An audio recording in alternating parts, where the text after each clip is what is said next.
Le député provincial élu du territoire de Lubero au Nord Kivu, l'honorable Joatam Kambale Kiviri, a été à Kakwangura ce 11 novembre 2024. Ce dernier a été dans cette maison carcérale dans le but principal de s'imprégner de tout près de la précarité des conditions de vie des pénitenciers. Dès son arrivée à Kakwangura, il a été chaleureusement accueilli par le directeur de cette maison carcérale. Il s'agit de M.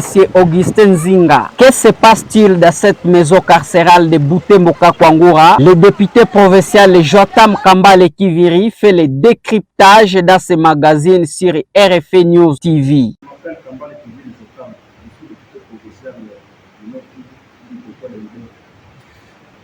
Ça fait plusieurs jours que nous recevons des cris des populations par rapport aux conditions de la population carcérale de Kakwangura.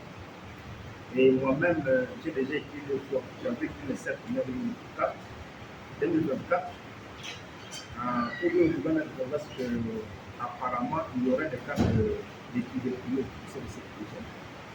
Et que les conséquences qui viendraient de cette maladie peuvent faire que même la population à la maison soit contaminée. Quelqu'un qui quitte la prison sans être soigné, il peut aller contaminer la population.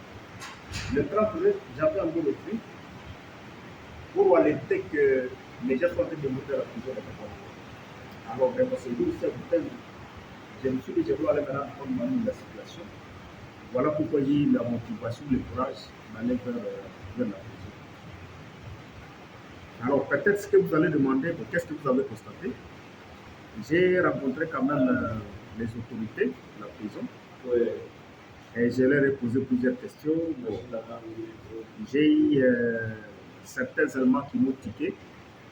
Par rapport d'abord à la population carcérale, la prison a la capacité de recevoir 200 personnes. Auparavant, je pensais que c'était 300. J'ai dit que c'est 200.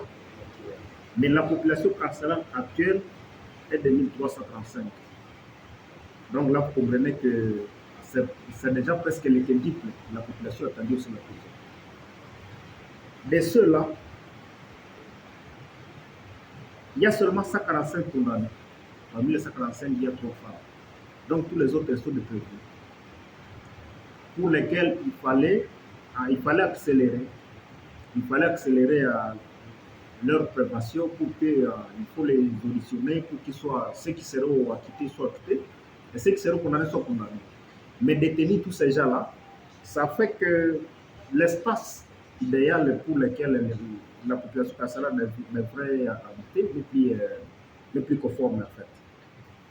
Et autre chose qui m'a été signifiée, c'est que ceux qui ont été amenés là par la prison, par le parquet civil, sont au nombre de 68.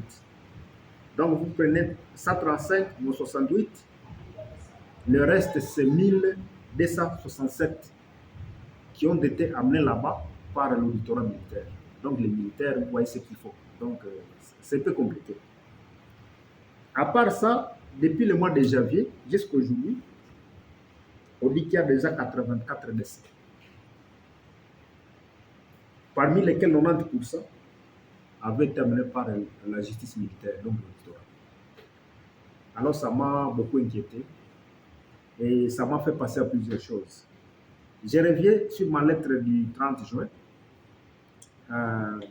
à travers laquelle j'avais demandé qu'il y ait quand même une attention particulière par rapport aux conditions carcérales.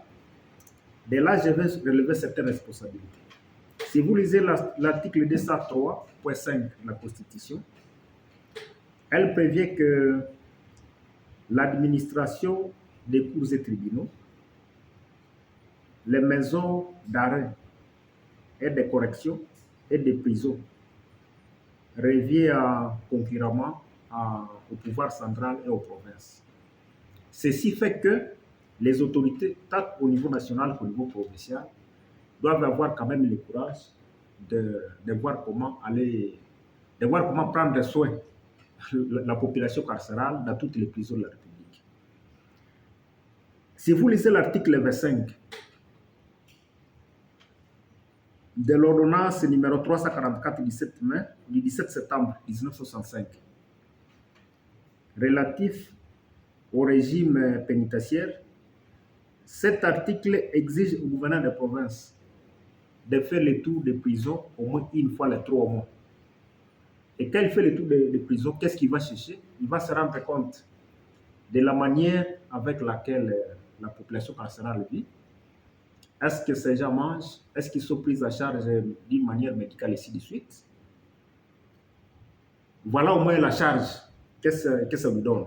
Maintenant, la question que je me pose, est-ce que depuis que nous sommes dans l'état de siège, est-ce que le gouvernement a déjà quand même le courage de sillonner les prisons? Même si pas oui physiquement, a-t-il déjà diligenté ne fût-ce qu'une équipe qui vient faire des enquêtes dans les prisons?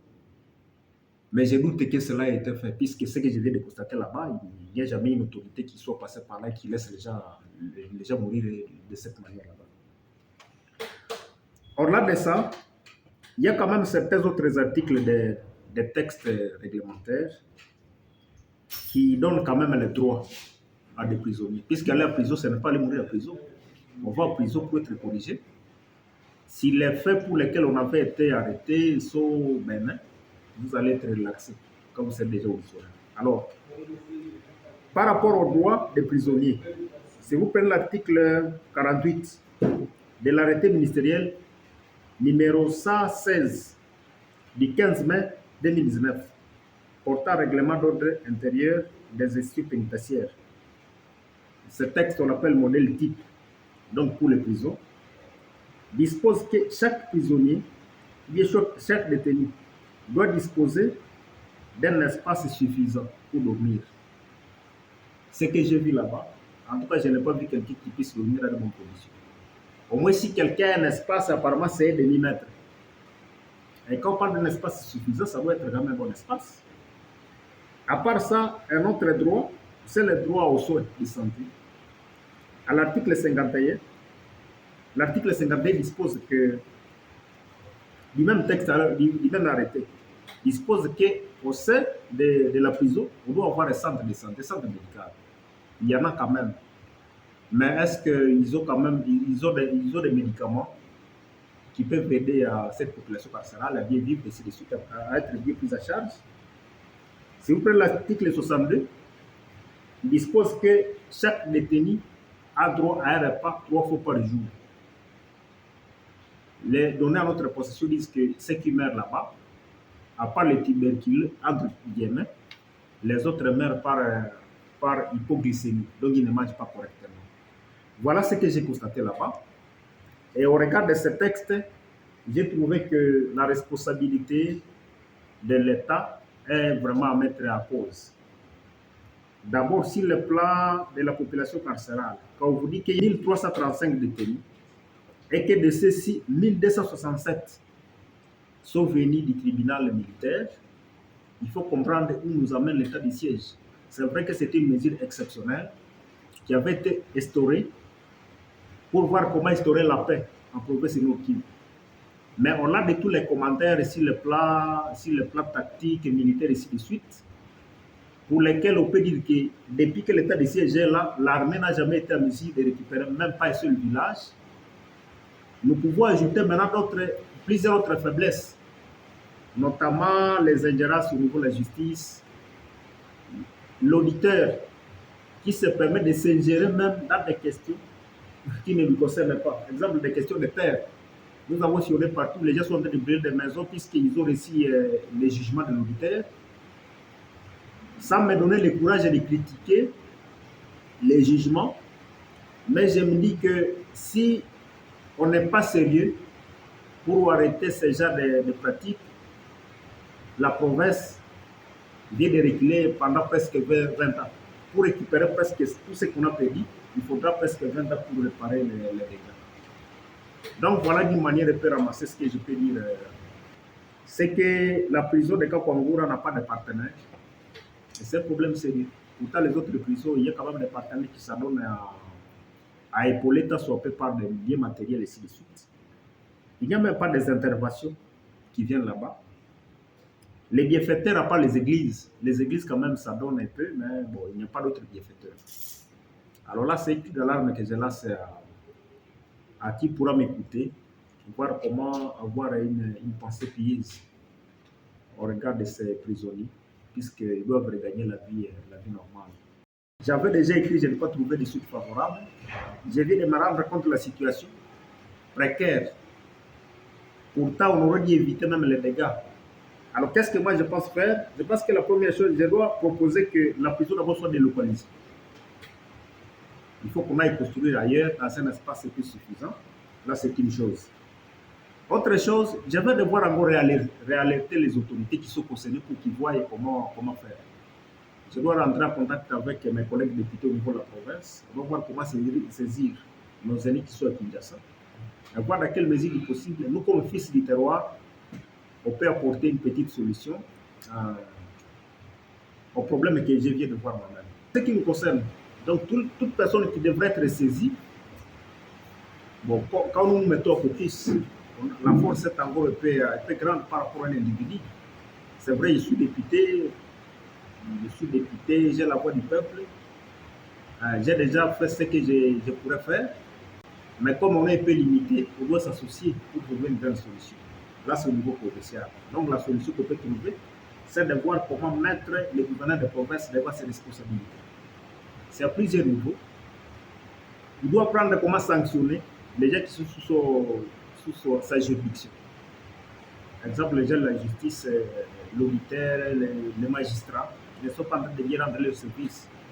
Comment pensez-vous que quelqu'un détient les gens pendant plus de 2 mois, sans que ces gens soient écoutés? Alors que s'il faut les écouter, on peut voir comment aller en train de... S'il y a condamné pendant 6 mois, combien de mois, ainsi de suite, on peut condamner. Mais ceux qui ont été arrêtés pour des faits bénins peuvent être libérés et la prison sera un peu dégagée. Au niveau national, les députés nationaux ont aussi la responsabilité d'aller saisir le ministère de la Justice. Nous sommes dans un état de droit.